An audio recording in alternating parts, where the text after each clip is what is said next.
Hello everyone, my name is Anna. Welcome back to the Dropship Family. On today's episode, we're going to be talking about, are bad buyers costing you money on eBay? I would say yes. Yes. So as always, we ask that you like, subscribe, turn on the notification bell for future content just like this. We are going to get you up to par where you need to be with your policies, people. Save money. So we were talking, so Anna and I were talking, so if you don't know already, we are a husband and wife team, and we've been selling online for a long time. We started off drop shipping, we do resell now.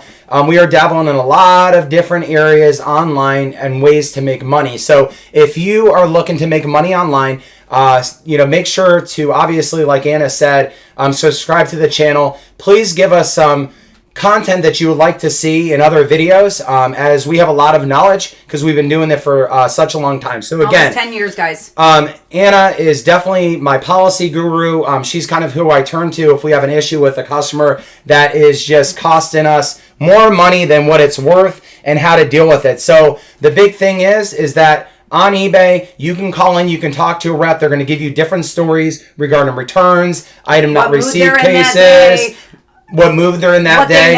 So in any event, with that being said, I'm going to turn this over to Anna and let her discuss more about what may be costing you money. Go ahead, Anna. Okay, so yesterday, we had some issues with negative feedbacks. And one of the negative feedbacks we're talking about, we didn't cancel their order. Well, we're not obligated to.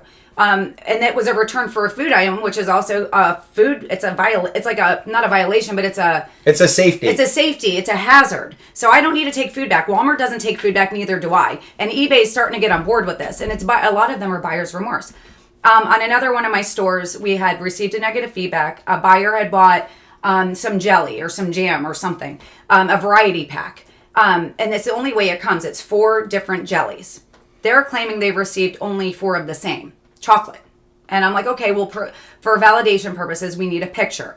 And they pretty much insulted and with profanity in the next message. And that was it. Never heard from them again. 2 months later, get slammed with the negative feedback.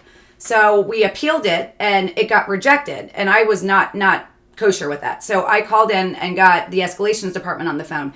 You have to fight for your store, guys. You can't be scared. Yeah, so let's backtrack on that because what she's saying is that we went ahead, we went through the system, we went into help and contact, then we went into seller help, and then at which point, once you get to seller help, you can request to have a negative feedback removed. Through the system. Okay? Now, on previous occasions, for this situation, this customer obviously used vulgar, very vulgar, out of line language, which I know is not condoned on eBay. So again, it depends on who's reviewing it. But the first rep said it was. But the first rep said that it was. So then there's that. But long story short, the first time was rejected. They also indicated price in there that they can find it somewhere else. Yeah. Those are all no-nos. So long story short, like what she's saying is it got declined. So anyways, go ahead. So anyway, in the beginning with that one, they closed the return out in my favor because they could see that they couldn't validate. But are you guys getting charged, or is it costing your business money for refunding these bad buyers? You need to know about buyer's remorse. So in other words, if it's a food item, that's a safety issue. You don't have to take that back, guys. Right. You really don't. Right. Know your protections because they have the tools on there to give half their money back for buyer's remorse.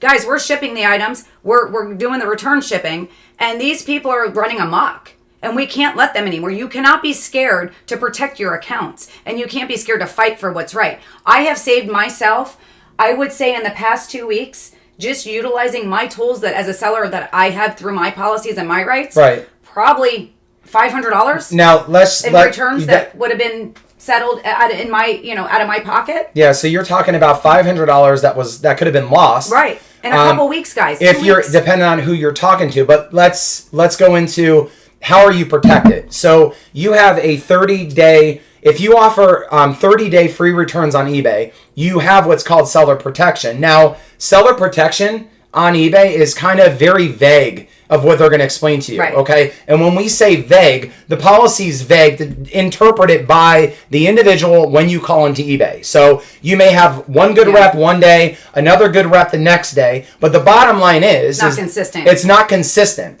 So our seller protection is there in the event that you have buyers that are ordering an item, wanting to cancel it right away. I can't sit by the computer. I don't know about you. Guys, I don't know if you're noticing this. We're noticing this a lot. We'll get a sale right after, almost instantaneously, followed by a cancellation request. Yep. And I think what's happening is, because I've been noticing it. Actually, you pointed it out. In other words, when somebody's searching your item, eBay is advertising within your listing somebody else's item cheaper. Other items comparable. So I'm thinking what's happening is when they check out, something must be getting sent to them through eBay, like on the order page. Hey, here's similar items like you were looking at, right. And it has the same item they purchased from me, showing other people that are selling it for cheaper. Right. So like Anna said, are you guys noticing the same thing that we are? And then also too, there is on. Okay, so you go into a listing, a random listing. Now typically it's going to show you like similar items that are relative to what you're selling on the page, right. Which is kind of like, okay, great, give options, but still I feel like we're paying for those. So yeah. I was told by a rep real quick that they have, when you click on any listing, so you go into your listing, and I'm just kind of looking at one now. So you go into a listing, and then it's going to have make a suggestion or something like that in the listing. Yes. So basically, if you're noticing this, are you going in there and telling eBay that you're having this problem? You don't agree with it. That you don't agree with it? You have to get eBay is only listening to the squeaky wheels. If you don't talk, or if you don't, ask to have your messages forwarded to leadership, there's never going to be a change, guys. We're our own advocates. eBay is changing their algorithm. They're not telling anybody. It's kind of like we're done with high school. You gotta like fend for yourself. Yeah. Figure it out. We're just here to help you because I know so much about the policies, and I was costing myself so much money because I am such a good person and a good seller that I was just giving the money back. Yeah. No, we're done with that. Yeah. No, that money's staying in my pocket. Right. So anyway, we have a lot more cool things to come up in the future. Absolutely. If you have any questions, comments regarding the information that we're sharing, if you're noticing the similar things, please be sure to comment down below. As always, we ask that you like, subscribe, hit that notification bell for future videos just like this. As always, thank you so much for watching the Dropship family, and have a great day. Have a great day, guys. Bye. Bye.